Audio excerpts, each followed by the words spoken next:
નમસ્કાર, આપ જોઈ રહ્યા છો તારણ ન્યૂઝ અને હું છું બળદેવસિંહ ચૌહાણ।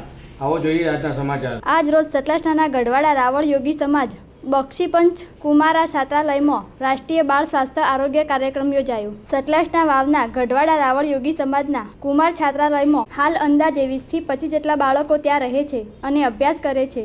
હાલમાં ચાલી રહેલા રોગોને લઈને આરોગ્ય વિભાગ દ્વારા આ સંસ્થાની મુલાકાત લઈ દરેક બાળકને પર્સનલ મુલાકાત લઈ બાળકના સ્વાસ્થ્યની તપાસ કરવામાં આવી। RBSK 4D દ્વારા હેલ્થ સ્ક્રીન તપાસ કરવામાં આવી। ત્યારબાદ બાળકોને ઊંચાઈ વજનની તપાસ કરવામાં આવી અને બાળકોને સ્થળ ઉપર જ દવાનું વિતરણ કરવામાં આવ્યું। ત્યારબાદ વધુ તપાસ માટે સિવિલ હોસ્પિટલમાં તપાસ કરાવવાનું સૂચન કરવામાં આવ્યું। આ કાર્યક્રમમાં ડોક્ટર અંકિત પટેલ, ડોક્ટર માનસીબા રાઠોડ, આશાબેન ઠાકોર, વિજયભાઈ ખારોલ હાજર રહી હાલના ચાલતા રોગો વિશે બાળકોને સમજાવવામાં આવ્યું। આ કાર્યક્રમનું સુંદર આયોજન પ્રમુખ અંબાલાલ રાવળ બાલુસના, મંત્રી છગનભાઈ અને અમૃતલાલ ચિલાણાવાળા અને ભગવાનભાઈ રાવળ દ્વારા આયોજન કરવામાં આવ્યું હતું। ત્યારબાદ ગૃહપતિ રવચંદભાઈ દ્વારા બાળકોને સુંદર ભોજન પીરસવામાં આવ્યું હતું।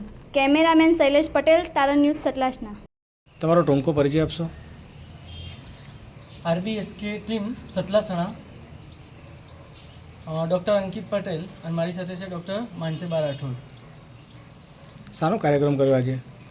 આજ રોજ ગઢવાડા કુમાર છાત્રાલય બક્ષીપંચ છાત્રાલય ખાતે બાળકોને આરોગ્ય શિક્ષણ આપવામાં આવ્યું તથા તમામ બાળકોના RBSKના નોર્મ્સ પ્રમાણે 4D મુજબ આરોગ્ય તપાસણી કરવામાં આવી અને જરૂરિયાતવાળા બાળકોને અહીંયા સ્થળ પર સારવાર આપવામાં આવી અને વધુ જરૂરિયાતવાળા બાળકોને આગળ સંદર્ભ સેવા ખાતે મોકલવા માટે જણાવવામાં આવ્યું। કેટલા બાળકો અંદાજે અહીંયા હાજર હતા?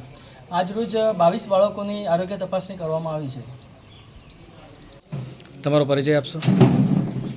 શ્રી ગઢવાડા રાવળ યોગી સમાજ વિકાસ મંડળ સતલાસણા તાલુકો સંચાલિત ગઢવાડા બક્ષીપંચ કુમાર છાત્રાલય અને અહીંયા મંત્રી તરીકે રાવળ છગનભાઈ બી રાવળ તરીકે મંત્રી તરીકેની ફરજ બજાવું છું। કેટલા સમયથી સંસ્થા ચાલી રહી છે? સંસ્થા 2016થી ચાલે છે। શાનો કાર્યક્રમ કરાયો તમે આજે? આ બાળકોના આરોગ્ય બાબતનું એમની તંદુરસ્તી જળવાઈ રહે તે માટેનું।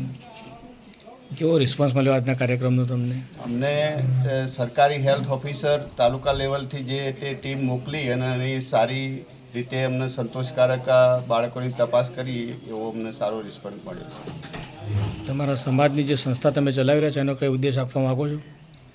અમારા જે સંસ્થા ચાલે છે બાળકો સારી રીતે અહીંયા રહી અને ઉચ્ચ અભ્યાસ કરી અને એમનું કાર્તિકેય જીવન સારું બનાવે એવું અમે ઈચ્છીએ છીએ।